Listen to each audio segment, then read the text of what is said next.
The following ShishMed podcast is a production of drpodcasting.com. On this edition of the ShishMed podcast, pull up a comfy chair, grab a tea, get a little blanket, because it's story time with Leanne as we talk about how to tell a story using data analytics with Leanne Lambden from Syntellis.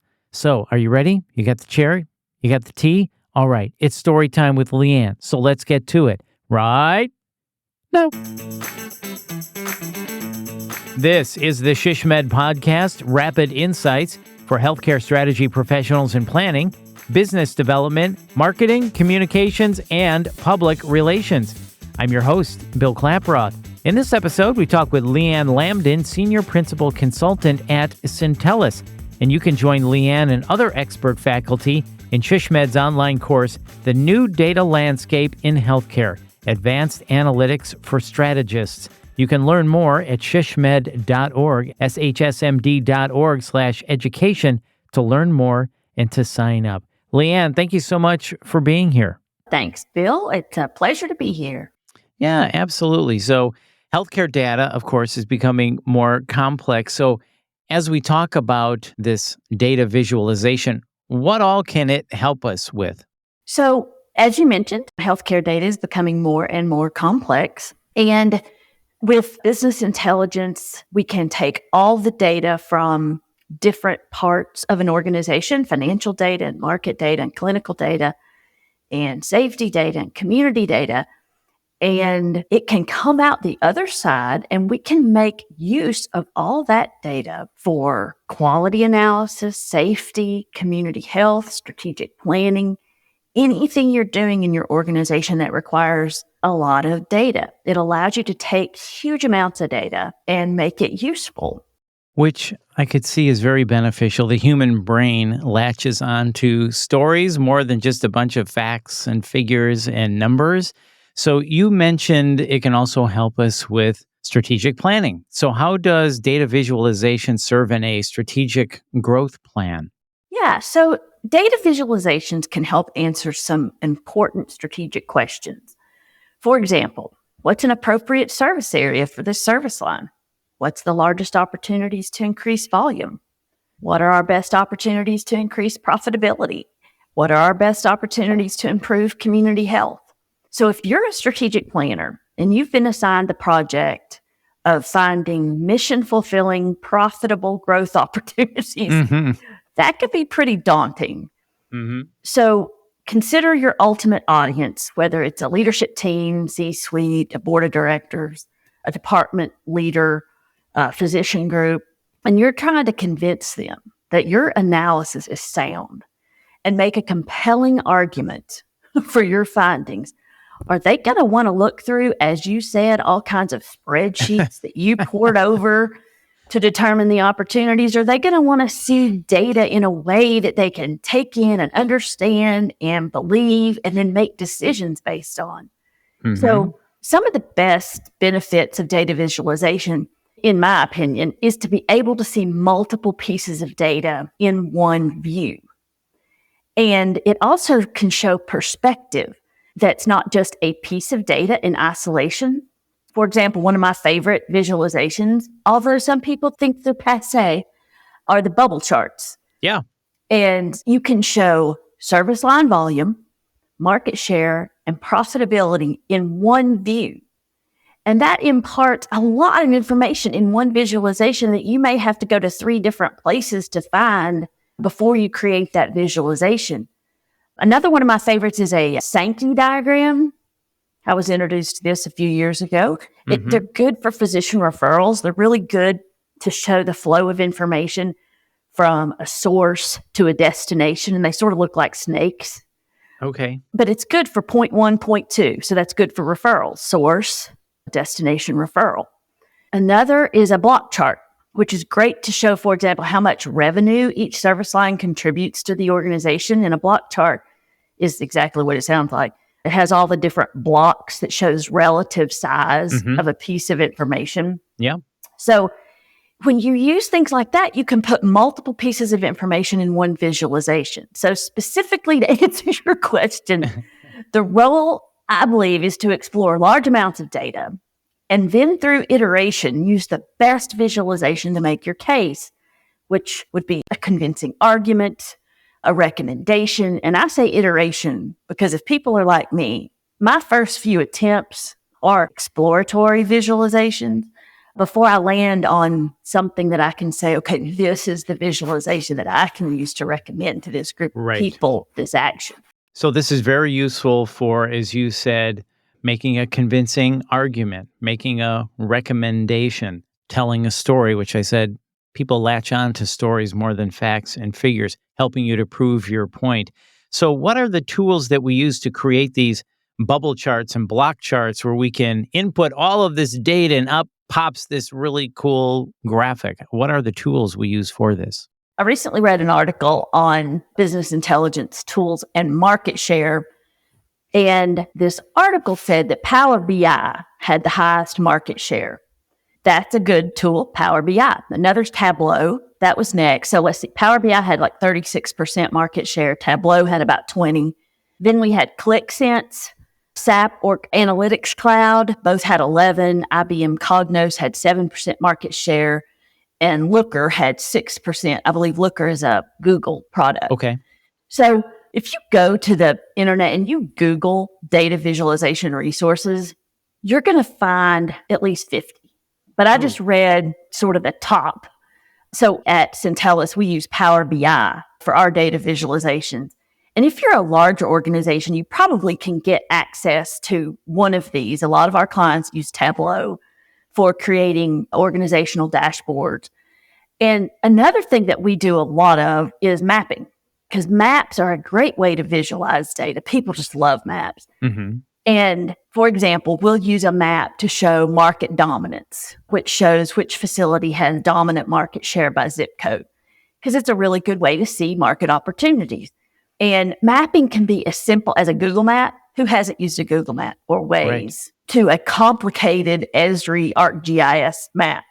So we use ArcGIS and it's fantastic. It's also a little complicated, but you can overlay graphs over those geographies to show a payer mix or market share trends. With mapping, you can drill down to a block group or a census tract or a zip code, and you can see utilization, behavior, socio-demographics a lot easier with mapping.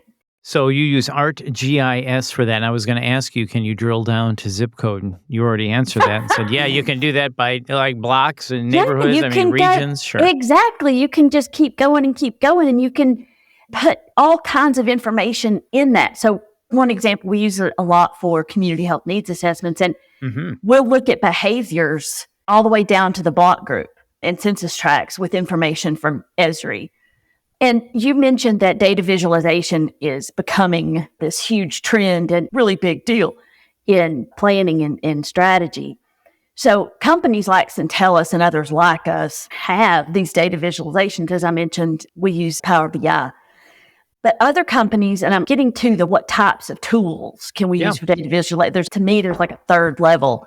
Okay. And it's companies like Centellus and others who have visualizations in their products, but also do data intake and curation, which those softwares off the shelf don't do. You have to do it yourself. Mm-hmm. But it depends on what you have in your organization, what level of expertise, what options you have. So they can go from pretty simple off the shelf BI and mapping all the way to data intake, curation, and visualization, because there's just a lot of options for visualization tools. Yeah. So you mentioned the top three tools, Power BI, Tableau, and ClickSense. And then for mapping, the ArcGIS. So we have the tools, we have the data, we've input it all. Say we've got the visualization tools. Now what do we do with it? It sounds like from what you're saying, Leanne, is it's not as simple as put the data in, create the cool chart. It sounds like within that, you still have to have a story to tell within the charts, or you might need multiple charts to get to that end point of telling your story to try to convince an argument or a recommendation or prove a point. Is that right? So it's not as simple as just put it in and it spits out. Right. There's more nuance to it than that. Is that right? Definitely. If it was that easy, everybody'd be doing it. Yeah. So my question is, we have all this stuff. Now what do we do with it? So this is really the most important part. So as I mentioned earlier, the point of making a visualization is to win hearts and minds for some kind of action or decision. And as Stephen Covey said, begin with the end in mind. So I love that book. That book. I know, isn't it good? All right. So just so anybody listening, The 7 Habits of Highly Successful People. That's what we're talking about. If you've never read it, after this interview with Leanne, go to Amazon and buy it. You'll thank me and you'll thank Leanne. And when you see us at ShishMed Connections 2023, you can thank us in person. Okay, sorry. Didn't mean to interrupt, Leanne. Okay. No, that's fine. This is habit number 2, I believe.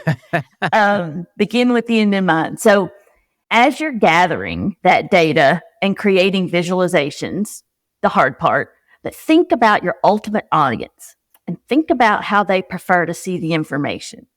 So I've only worked for one person in my 30-year career who preferred to see the spreadsheets over a visualization. You know who you are, Marvin. But at this point, you turn toward the final deliverable and the story that you're trying to tell. Mm-hmm. So people expect to see a story told visually with this data. So outline your story on paper, put the slides together, then present to yourself. So this is the best way to figure out if, one, the visualizations are the correct ones, if they're in the right order, and if they're telling, and two, if they're telling a compelling story. So I had a coworker say the other day, I'm not kidding, this is like last week, if you get tired trying to explain what's on a slide, then you're not there yet. Like, that's not the visualization that you need. Yeah. So you may have to go through, as I mentioned, several iterations of the presentation until you get that sweet spot. But it'll be worthwhile when your audience gets the story, is moved by it, makes a decision. So in short, you got to make sure that that information is seen and understood and acted on, or you've just gone through a great exercise in how to make pictures with data. Right. You don't want the end result to be, hey, nice pictures. So I follow Donald Miller. He does a thing called Story Brand. You can look him up. He's got a great website. He's got books, all kinds of things. But he says in business, you should follow a story pattern. It's a 7-step procedure. You start with a character. What does the character want? The character encounters a problem. The character meets a guide who completely understands the problem and shows empathy, who then presents a plan, the steps to follow in the plan, and if the plan is followed, results in success. If the plan isn't followed, results in failure. So it's a whole procedure for laying out the story. And starting with the end in mind is always a great idea. So let me ask you this question, and I think I know the answer. When formulating a story through data, what is the most important thing to remember? I know you said before, make sure you consider the audience, but when you boil all this down, Leanne, what is the most important thing to remember when creating a story through data? Oh my gosh. I put you on the spot. You did. I put you on the spot. You did. Darn it. You know how there's that saying, you can make statistics say anything you want them to, or there's lies and damn lies and statistics. So I think the most important thing when you're creating your visualization and you're looking at the data is to be true to what the data says. For example, don't mess with an axis of a graph to make it look like there's this huge increase. You know how you can manipulate? Yes, you can bend the numbers to tell the story you want to tell when the numbers really don't back that up, but you can bend them in a way to reach a narrative that you want to sell, if you will. Does that make sense? Right. So to me, that's the most important thing is let the data tell its story. You're there to help it. Don't bend it into the way you want it to go. Right. It's going to tell the story. So if you have an hypothesis that you need to increase your cardiology market share in your eastern segment of your market, and the data shows that no, really, it's orthopedics in the western section, go with that story. Right. Because that's the one the data's telling. Mm-hmm. And you can look at cardiology later and say, we thought this, but the data shows this. Right. So it's just as helpful to rule out things as it is to rule in things that you need to do. Yep. That's a great point. I love that. And see, I'm glad I asked that question. I'm glad I put you on the spot. Okay, me too. That was great. So is data visualization for everybody, Leanne? People even in smaller rural markets to the big players? Yes, definitely. So if you're in a rural hospital, which I have quite a bit of experience with rural hospitals, you have Excel, you have PowerPoint. Let's say you're a nurse and you want to look at your clinic volume. Mm-hmm. Yeah. And you could go on YouTube and learn how to do some graphs and some mapping on Excel Okay. if you don't have that experience. And just make some graphs. Start with the simplest data visualizations and then work your way up. Work with people there's somebody in your organization who's an Excel wizard. There just is. There always is. Right. Find that person. Get them to help you out. Create simple visualizations, making your case, telling your story, and then just work your way into the more complicated tools. Yeah. But yeah, this is for rural hospitals. This is for clinics. This is for any organization. If you have a budget at home, sometimes you need graphs to help you see what is going on. So visualizations can be used to me because, I'm a planner in any walk of life. Yes. And help make decisions from simple to complicated. Very well said. And we've been focusing on strategic planning, but as you said earlier, quality, safety, community health needs, you can use data visualization for many things. Yes. Well, this has been great, Leanne. I've enjoyed talking to you, and I know that your educational online course, The New Data Landscape in Healthcare Advancing Analytics for Strategists, is going to be dynamite. Can you just give us a brief overview of that and what we're going to walk away with? Oh, I can. It's going to be really good. So mine is part 1. Your data is talking to you. Can you hear it? I know. It's got a great title. So I love it. A lot of the things we've talked about here, categories and examples of business intelligence, GIS, geographic information systems. We're going to walk through some example case studies of how to use these data visualizations to tell your story. Show a lot of examples of the kinds of graphs and visualizations that I've mentioned. Go over the basics of how you get all that data into this big data warehouse. You can tell I'm not a techie per se. I'm on the output end, but show a little about how these data warehouses work. Yeah, and walk through a case study, and we're going to have maps and tables and graphs, and hopefully it'll really help the attendees at the webinar see that it can be simple to complicated. And the most important part is to get to the storytelling, which will be part 2, and someone else will cover that. But it leads right in to the storytelling, or actually we might be after the storytelling. Anyway, we're together. Right. Storytelling's important. It'll all be in there. It'll all be in there. And it sounds like for someone listening to this podcast right now thinking, this is really interesting and I want to look into this. I want to learn more. This sounds like a great start for that learning is this online course. Obviously, you can still go on YouTube and research and do your own, but attending this online course sounds like a great place to start. Well, with SHSMD, Society of Healthcare Strategy and Market Development, affectionately known as SHSMD, what SHSMD is doing really well with these courses are giving people the tools they need to do their job. And it can be entry-level strategic planners all the way up to 30-year strategic planners. I have attended these myself, and I learned something in every one of them. And it's just really beneficial to have that membership organization have these classes to help really develop everybody's skills and talent.